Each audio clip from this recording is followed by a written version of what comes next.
Trump was arraigned last week on a 4-count indictment related to his alleged efforts to overturn the 2020 election.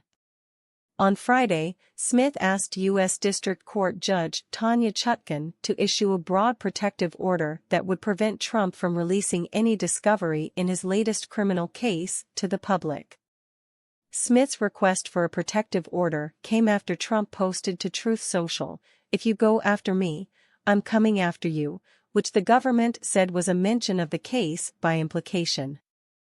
On Monday, Trump's attorneys argued the overbroad order should be narrowed to shield only genuinely sensitive materials from public view. They argued a blanket gag order over all documents produced by the government is not necessary because they recognize that certain documents, like grand jury materials, should remain restricted from the public.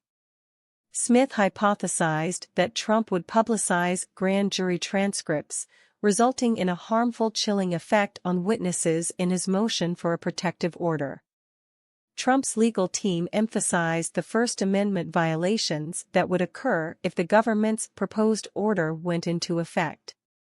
In a trial about First Amendment rights, the government seeks to restrict First Amendment rights, they wrote.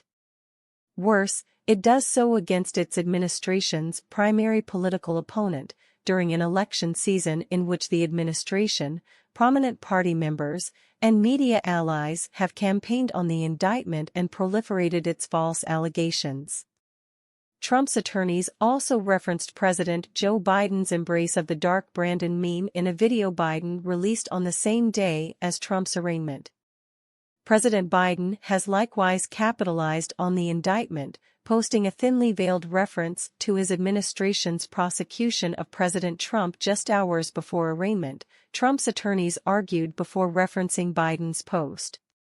Indeed, President Biden promised from the outset that his administration would ensure President Trump does not become the next president again, adding an unprecedented political dimension to this prosecution. Trump's attorney argued. Against this backdrop, the government requests the court assume the role of censor and impose content-based regulations on President Trump's political speech that would forbid him from publicly discussing or disclosing all non-public documents produced by the government, including both purportedly sensitive materials, proposed order at paragraph 8, and non-sensitive, potentially exculpatory documents, proposed order at paragraph 1, restricting LL materials provided by the United States in preparation for or in connection with any stage of this case.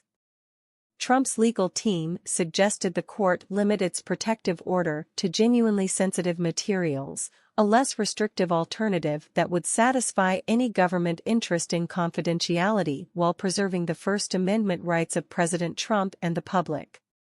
Judge Chutkan, an Obama donor known to give some of the harshest sentences for January 6 defendants, will ultimately decide on Trump's request to limit the scope of the protective order.